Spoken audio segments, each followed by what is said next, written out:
Trump says Coca-Cola will swap corn syrup for cane sugar in U.S. President Trump announced that Coca-Cola will switch to using real cane sugar in its U.S. products. He lauded the move on social media, claiming it's a very good move, and that it's just better. While Coca-Cola hasn't explicitly confirmed the recipe change, a spokesperson expressed appreciation for Trump's enthusiasm and hinted at upcoming announcements regarding new product offerings. Currently, Coca-Cola in the U.S. uses corn syrup, a decision that has drawn criticism from Trump's health secretary, Robert F. Kennedy Jr., who has expressed concerns about the ingredient's health effects.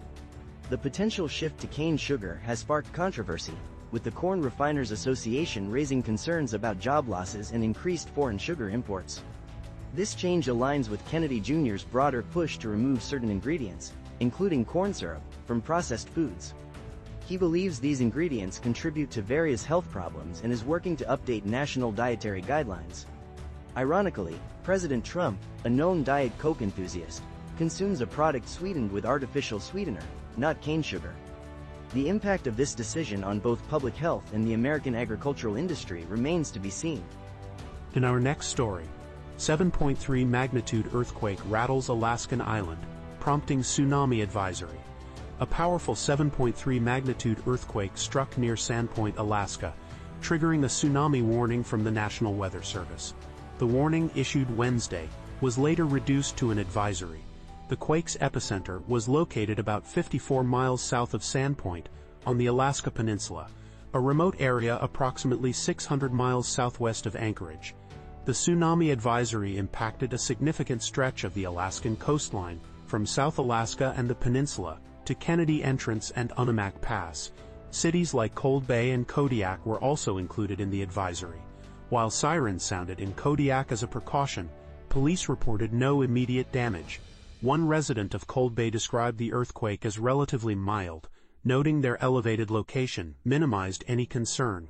The situation remains fluid, and authorities continue to monitor the area for any further developments or potential impacts from the earthquake. In our next story, Superman, To Conquer Smurfs, I Know What You Did, at box office. James Gunn's Superman is projected to earn around $60 million in its second weekend, a significant drop but still a strong showing. The film continues to perform well in premium large-format theaters. Meanwhile, the box office landscape faces a challenge from counter-programming, including Paramount's reboot of The Smurfs, featuring Rihanna as Smurfette. Despite a star-studded cast, early projections suggest a modest opening weekend, possibly in the single digits to $12 million. The new Smurfs movie, made for a net of $58 million, is banking on strong international performance, particularly in Europe and Latin America, with an estimated $30 million overseas opening. However, its domestic performance is expected to lag behind previous installments and other recent family films. The film's success will hinge on its appeal beyond its initial domestic market. Sony's remake of I Know What You Did Last Summer is also facing an uphill battle. While nostalgia can often boost box office numbers, early predictions suggest a $13 million to $17 million opening weekend, considerably lower than the original film's success. The film will need strong word of mouth to overcome negative critical reception. Finally, A24's Eddington, a socio-political Western comedy directed by Ari Aster and starring Pedro Pascal and Joaquin Phoenix, is expected to open with a low single-digit gross, under $5 million. Despite its star power and positive reviews from Cannes, the film's box office prospects appear limited. In our next story, 8 healthy babies born after IVF using DNA from 3 people. A groundbreaking procedure in the UK has resulted in the birth of 8 healthy babies using DNA from 3 people. These mothers were at high risk of passing on life-threatening mitochondrial diseases to their children. The procedure, developed over 2 decades, involves transferring the mother's genetic material into a healthy donor egg, ensuring the baby inherits healthy mitochondria while retaining the parent's nuclear DNA. The births, reported in the New England Journal of Medicine, marked a significant milestone for families affected by mitochondrial diseases, which can cause severe developmental delays and early death, While minor health issues were observed in a few of the infants, these were treated successfully and the children are now thriving and meeting their developmental milestones.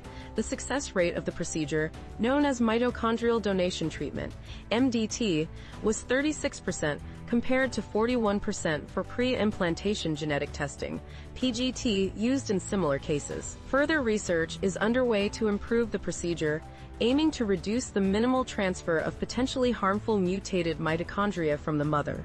One mother expressed her overwhelming gratitude, stating the treatment gave her hope, and ultimately, her baby. This achievement represents a significant advancement in reproductive medicine and offers hope for families facing the devastating consequences of mitochondrial diseases. In our next story, U.S. says specific steps agreed to end Syria violence after Israeli strikes hit Damascus. Deadly clashes between Druze militias and Bedouin tribes in Syria's Suwaida province have resulted in over 300 deaths since Sunday. Israel responded with airstrikes targeting Syrian government forces and facilities in Damascus and Suwaida, citing a need to protect its Druze brothers in the region. The Israeli strikes, which reportedly hit the Syrian Defense Ministry and other key locations, sparked condemnation from Syria, which accused Israel of treacherous aggression. Following the violence, the U.S. announced that specific steps had been agreed upon to end the fighting. Syrian state media reported that government troops were withdrawing from Suwaida as part of a deal with religious leaders, while the Syrian Foreign Ministry welcomed U.S. and Arab efforts to resolve the crisis peacefully. However, Israel has yet to comment on the reported ceasefire. The escalating conflict has raised concerns about the humanitarian situation in Suwaida, with reports of acute shortages of water and medical supplies, as well as damage to the city's main hospital. Witnesses described chaotic scenes of civilians fleeing airstrikes and coming under fire from snipers.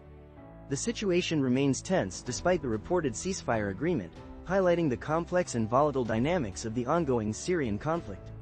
Casualty figures remain disputed, but the scale of the violence underscores the urgency of resolving the crisis.